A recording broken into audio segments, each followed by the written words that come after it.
السلام علیکم ورحمۃ اللہ وبرکاتہ۔ محترم سامعین، آج کل ٹرافک بہت زیادہ ہونے کی وجہ سے حادثے بہت زیادہ ہوتے ہیں۔ کبھی کوئی ایکسیڈنٹ، کبھی کوئی حادثہ پیش آ گیا، کسی کی موت ہو گئی، تو یہ بہت سارے طرح طرح کے حادثات پیش آتے رہتے ہیں۔ ایسے میں کرنا کیا چاہیے؟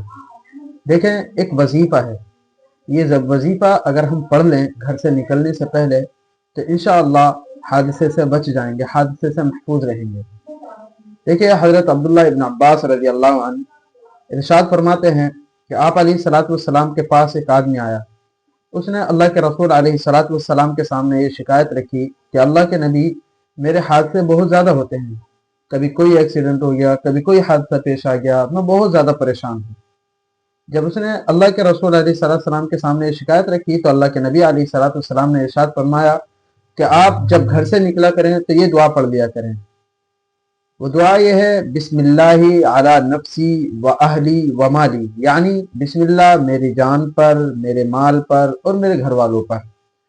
اس شخص نے جب سے یہ دعا پڑھنا شروع کی تو اس وقت سے زندگی بھر تک کوئی حادثہ پیش نہیں آیا۔ اللہ تبارک و تعالی نے اس کی حادثوں سے حفاظت فرما دی۔ تو ہم بھی جب گھر سے نکلتے ہیں تو یہ دعا پڑھ لیا کریں، بسم اللہ علی نفسی و اہلی و مالی۔ انشاءاللہ ہم زندگی بھر حادثوں سے محفوظ رہیں گے۔